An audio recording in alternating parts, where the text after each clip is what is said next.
The world was not ending, but it felt like it was holding its breath, waiting for something worse to come. In the early 2020s, everything started to fall apart. Floods swept through cities, washing away homes like they were made of paper. Forest fires burned for weeks, turning green lands into black ash. Storms came without warning. The seasons became confused. In some places it snowed in the summer and rained in the desert. People everywhere began to feel like the earth was angry, like something deep under the surface was waking up. But it wasn't just nature. Human beings were struggling too. Wars didn't stop. Leaders made big speeches but did little to help the people. Prices of food and fuel went up. Jobs were lost. Hospitals were full. People argued more than they talked. Even in families, love was being replaced by stress and fear. It was like the world had forgotten how to care, how to breathe, how to believe. People were tired, hopeless, and scared. Everyone was waiting for someone to fix it all, but no one came. In the middle of all this darkness, strange things started to happen. Small things, but powerful. In Brazil, during a heavy rainstorm, a hill collapsed, burying houses under mud. People screamed for help. Rescue teams couldn't reach fast enough. But one man, a young engineer named Daniel, who had just moved to the area, jumped into the mud without thinking. His body moved on its own, as if it knew where to dig. He pulled out one child, then another, then a mother and her baby. He didn't stop until he had saved 12 people. No one could understand how he did it. He was covered in cuts and bruises, but his eyes shined like he had just remembered who he really was. Far away in Syria, a little girl named Amina was walking with her younger brother. The ground in front of them was full of hidden landmines, deadly, weapons left behind from an old war. Her brother ran ahead laughing. Amina's heart froze. But instead of shouting, she calmly walked forward, each step careful, each movement like a whisper. She reached her brother and led him back. When the villagers found out, they were shocked. No one had ever walked through that path and returned, alive. She said she had seen a golden light on the ground showing her where to step. Everyone thought it was a miracle. People didn't talk about these stories much at first. They sounded like fairy tales. But more and more began to appear. In Greece, a nurse named Elena felt something strange one night. She was working in a refugee camp, helping people who had lost everything. That night, a voice in her head whispered, "Get everyone out of the tent." She didn't understand why, but she listened. Minutes later, the tent collapsed during a sudden windstorm. If people had stayed inside, many would have died. When they asked her how she knew, she just shook her head.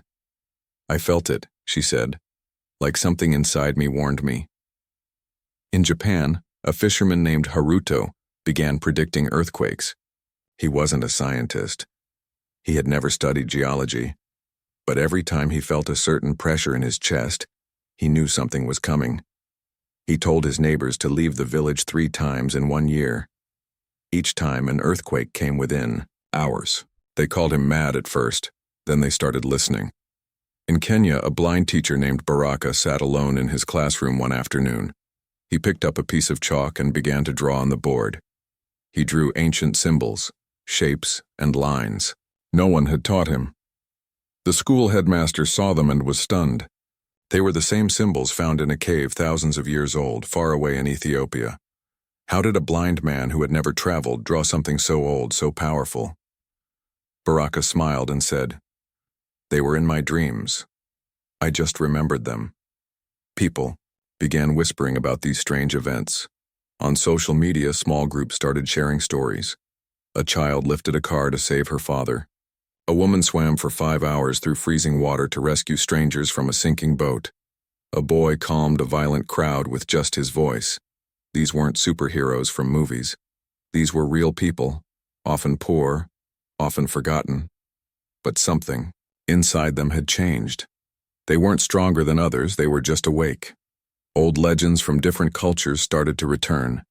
In China, India, Africa, and Native American stories, there were myths about dragon spirits, not creatures with wings and fire, but powerful human souls who rose during times of great crisis. The dragons didn't live in mountains or caves.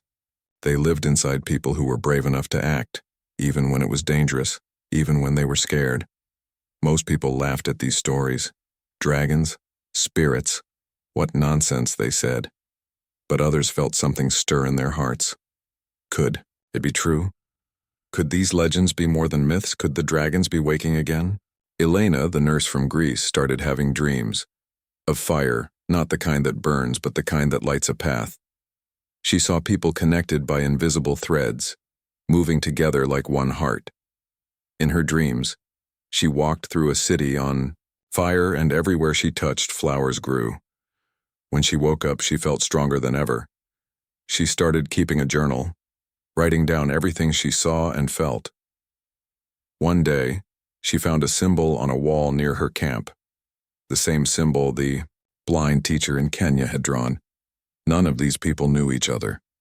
They lived in different countries, spoke different languages, believed in different gods, but something connected them. They were beginning to feel it. Some called it destiny, some called it madness, some said it was nature fighting back through them. But they all knew one thing: the world was changing, and they had a part to play. Slowly, they began to find each other. Through small messages online, through dreams, through instinct. A fisherman in Japan sent a voice message to a nurse in Greece. A teacher in Kenya received a drawing from a child in Argentina that matched his own. They didn't know how or why, but they were being brought together. The world was still breaking in many ways, but something had shifted. For the first time in years, there was a tiny spark in the darkness. Not loud, not bright, but real. These people, these dragons, were not waiting for permission. They were not waiting to be saved. They had begun to rise not with fire but with purpose, not with war but with love. The dragons were not legends anymore. They were waking up, and the world would never be the same. As the strange stories of courage and survival began to spread quietly across the world, more and more people started to notice something unusual happening. These were not just lucky accidents or miracles. There was something deeper and stronger, growing inside certain individuals. It was like a light had been switched on in their hearts, and it burned steadily, even in the darkest moments. This was not about superpowers or magic. It was about people who, despite all the fear and pain around them, refused to give up. They found a new kind of strength, one that came from hope, determination, and a deep connection to life itself. Elena, the nurse from Greece, was one of these people. Every night after long shifts in the refugee camp, she heard a quiet voice inside her mind. It wasn't a voice like other people's, but something soft and clear, like a whisper carried on the wind. It warned her about dangers before they happened, storms, accidents, even illness spreading among the people she cared for. At first, she thought she was imagining things or becoming tired and stressed. But the warnings kept coming, always right on time. She learned to trust this inner voice, and because of it, many lives were saved. Far away in Japan, Haruto the fisherman was becoming more than just a man who could read the ocean. His connection to nature deepened. When the sky turned a certain shade of gray, or the birds flew in strange patterns, he knew an earthquake was near. Scientists were baffled by his predictions, but the local people believed him. They began to prepare, to move their families to safer places, and many were spared from disaster because of his warnings. Meanwhile, in Kenya, Baraka, the blind teacher, found himself drawn to stories of ancient wisdom. His drawings on the classroom board became more frequent and detailed, revealing symbols and maps that seemed to guide people in new ways. The children he taught began to learn these symbols, not just as art, but as lessons about strength, courage, and the power of the human spirit. Baraka's story spread, and soon other teachers in nearby villages began to share similar experiences of strange visions and dreams. It was as if something was awakening inside people who had never had much hope. In Syria, Amina, the brave girl who walked through the minefield, found herself suddenly in the middle of a community that needed her. People came to her for comfort, guidance, and courage. She didn't know where this strength came from, but it was real. Amina's story inspired others in war-torn areas to find small ways to protect and support each other. They began to whisper about the dragons, the unseen protectors who appeared when things were at their worst. These individuals started to connect in small, secret ways. On hidden internet groups and encrypted chat rooms, people shared their dreams, visions, and feelings. They spoke about dragons, not the terrifying monsters from stories, but powerful spirits of strength, hope, and protection. They shared symbols that seemed to appear in dreams or on walls, drawings of dragons intertwined with people, showing that the power was inside every human being. Some members of these groups believed they were chosen by fate. Others thought they were just ordinary people waking up to the truth. They were not a single team or army, but a growing family of people who wanted to protect life, heal wounds, and stop the destruction around them. They shared stories of rescuing neighbors, planting trees in burned forests, helping children learn again, and stopping violence with kindness. One of the most surprising things was that these dragons were not fearless.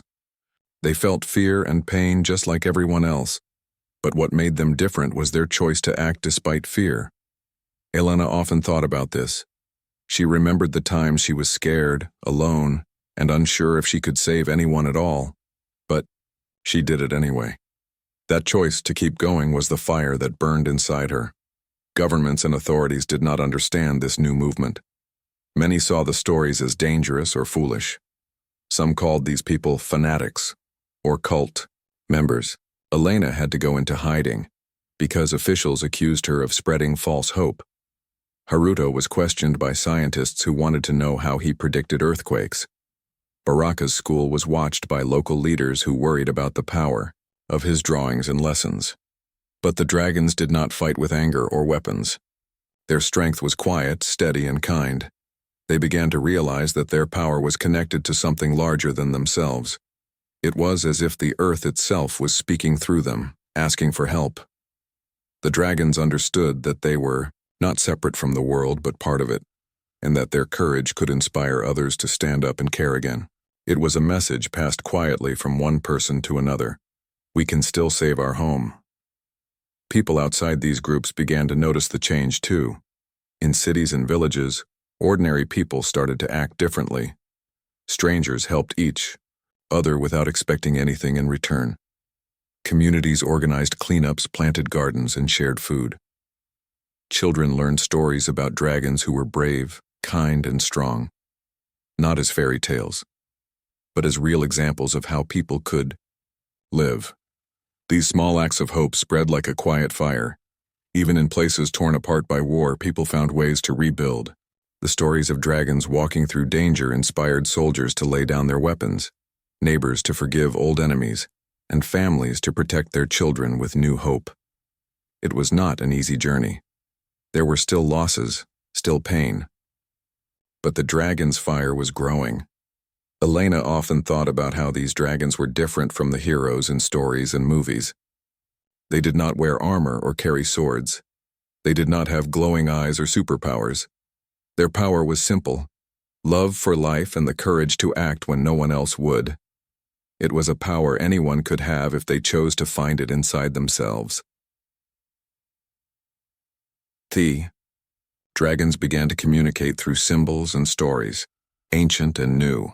They shared images of dragons flying alongside humans, protecting them. These images appeared on walls, in drawings, and in dreams. People who saw them felt a quiet strength. They felt part of something bigger. Slowly, the dragons started to find each other not just in online groups but in real life. They met secretly in forests, abandoned buildings, and quiet towns. They shared their stories, their fears, and their hopes. They learned that their strength was stronger together, even if they could not yet show the world what they were becoming. The world outside was still fragile and uncertain, but the dragons were awake. They were awake in every city and village, where people chose hope over despair. They were awake in every hand that helped another, every heart that refused to stop loving. The awakening was not a sudden event. It was a quiet, growing flame, a flame that started inside a few, then spread to many. It was a flame that said, "We will not let humanity fall." And in that flame, the world began to find a new kind of strength. The world was changing and people were starting to notice. Stories about these strange, powerful people, these dragons, were no longer just whispers in the dark or messages shared on secret websites. They were becoming real news. Sometimes, the stories were unbelievable, but they were true. People were surviving impossible disasters. They were saving others in moments when help seemed impossible. They were doing things that ordinary people thought only heroes in stories could do.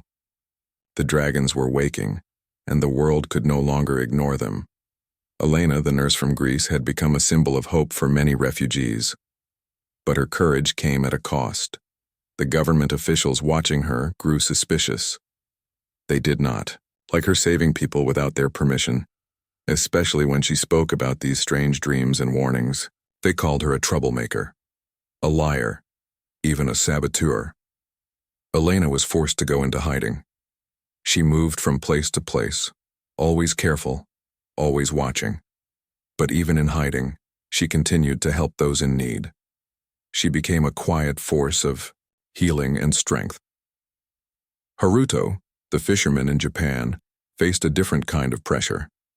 Scientists and intelligence officials came to question him.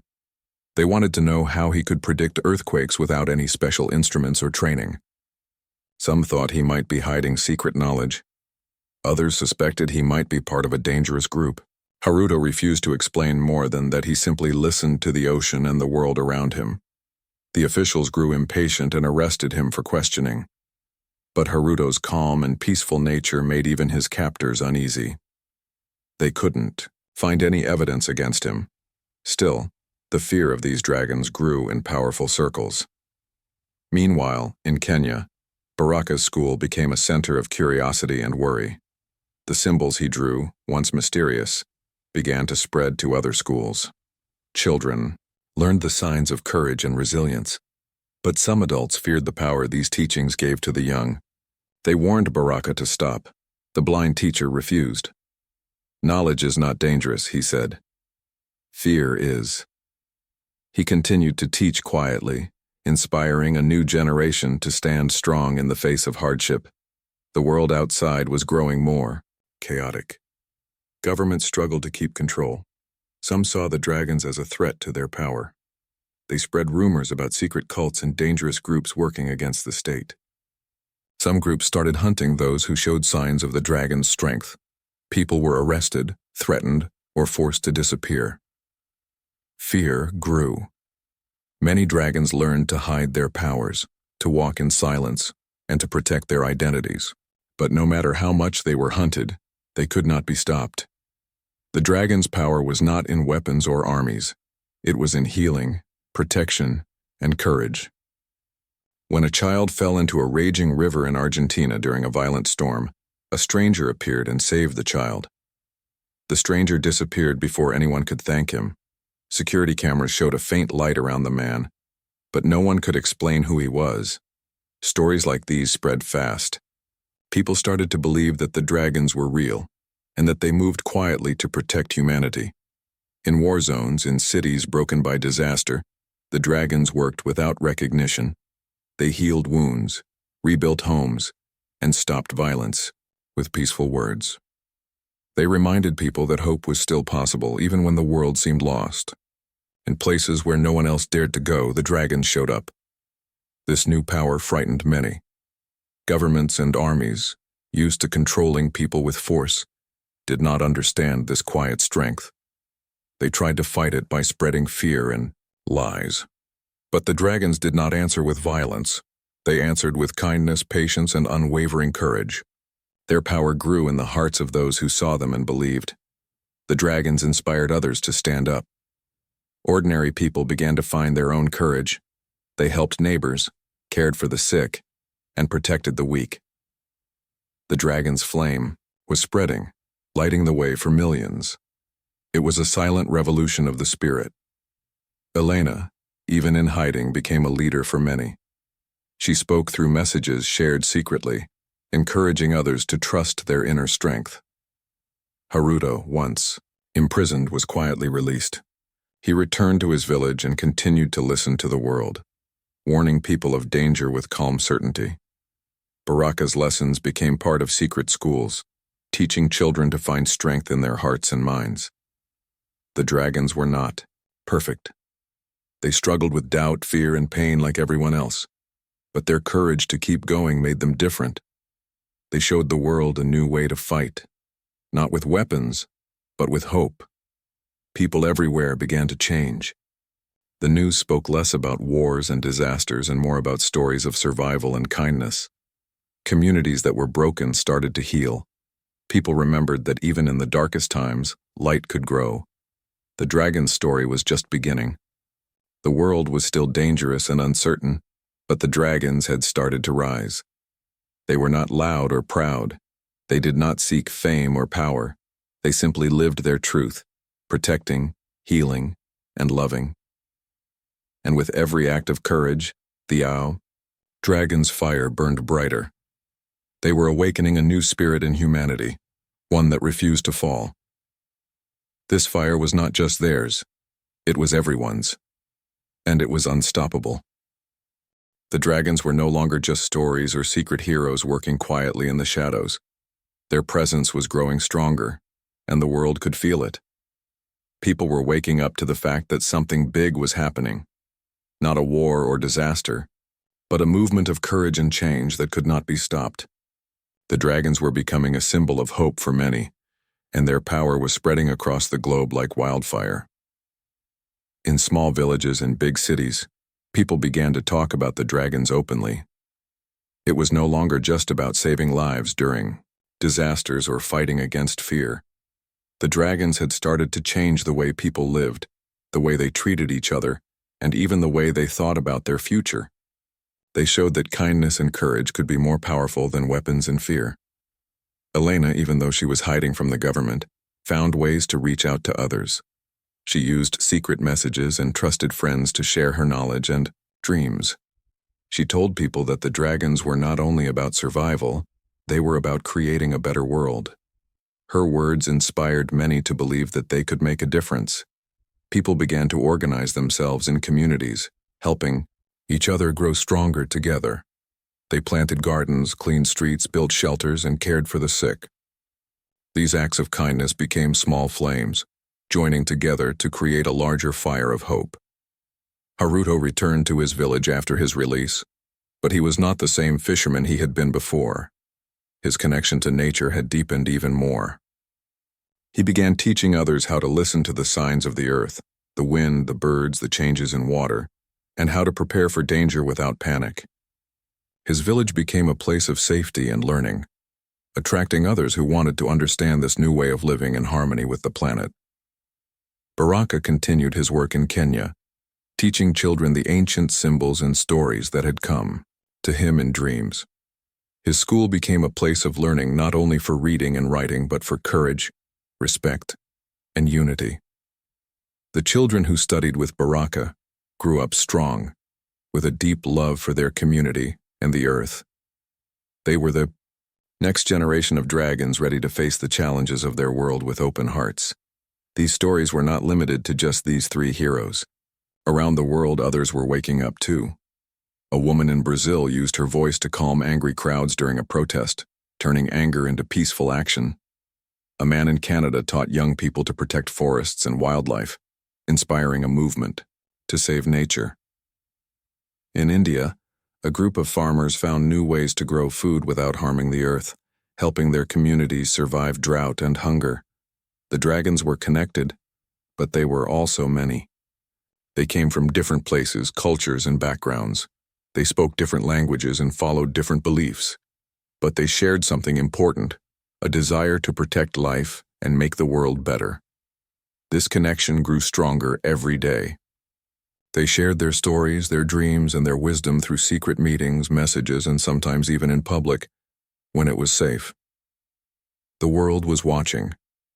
Some governments still feared the dragons and tried to stop them, but their power was too great to be crushed. People began to see that the dragons were not enemies, they were protectors. Slowly, some leaders started to listen. They began to work with these new voices of hope, realizing that the old ways of ruling through fear and control were failing. The dragons also faced challenges. Their growing power made some people jealous and afraid. Not everyone wanted the world to change. Some tried to spread lies and rumors to divide the dragons and stop their work. But the dragons were stronger than these attacks. They learned to trust each other more, to share their fears and hopes openly, and to build communities that could stand against hate and violence.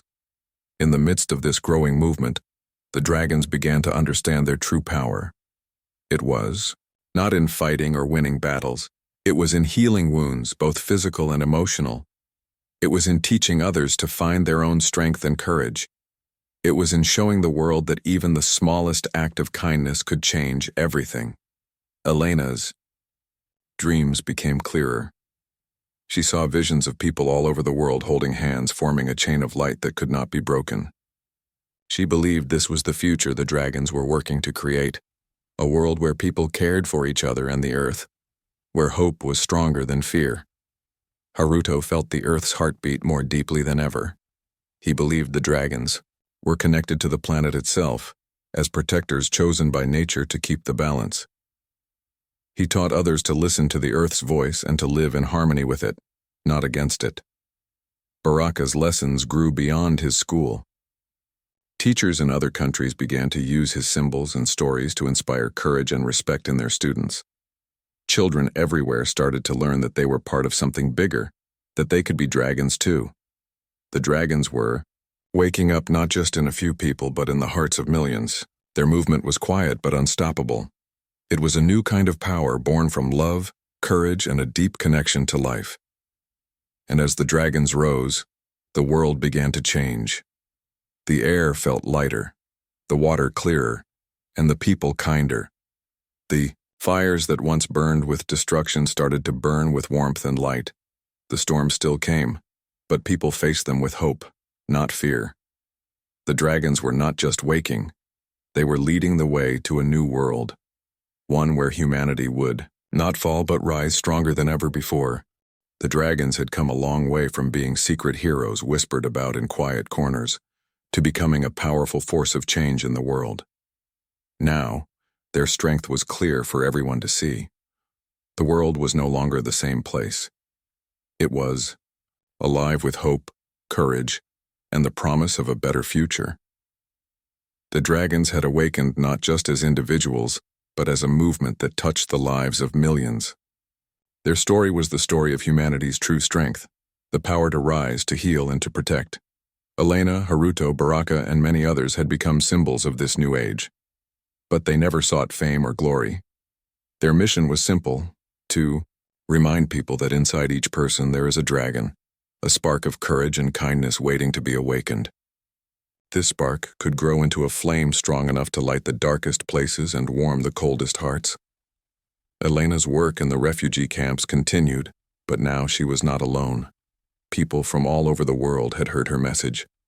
Volunteers arrived to help rebuild communities, to care for the sick, and to teach children who had lost everything. Elena's dream was becoming real, a network of people connected by hope and a promise to never give up.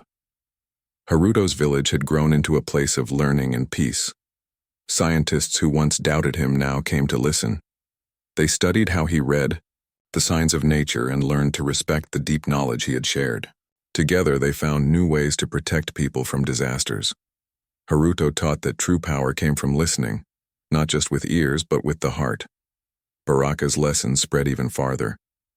Schools in many countries adopted his symbols and stories, teaching children to be brave and kind. The children learned that courage was not about fighting or winning. It was about standing strong even when things were hard, about protecting others and caring for the world. Baraka's dream was coming true. A generation of young dragons ready to face the future. The dragons' movement grew beyond individuals. Communities around the world started to change. People who once felt alone found others like themselves. They joined together to build gardens, clean rivers, and protect forests. They shared food, stories, and hope. The dragons were not just heroes. They were everyday people choosing to live with courage and kindness. This new spirit began to affect governments and leaders. Some were afraid, trying to hold on to old ways of power and control. But many saw the hope in the dragon's actions and began to change. Leaders started to listen to their people, to care more for the earth and each other. Slowly, the world began to move away from violence and fear and toward cooperation and healing. The dragons also faced enemies. There were those who did not want the world to change, who spread lies and tried to divide the movement. Some dragons were hurt or captured, but the spirit of the movement could not be destroyed. The more they were attacked, the stronger the dragons became. Their courage inspired others to stand up, to protect one another, and to keep the flame alive. The dragons learned that their true power was in connection, in the way they supported each other and the world around them. They understood that no one could do this alone. It was a collective strength, born from love and respect for life. This was the real magic that made the dragons unstoppable. As the years passed, the dragons' influence continued to grow. Cities became greener and cleaner. People helped strangers and healed old wounds.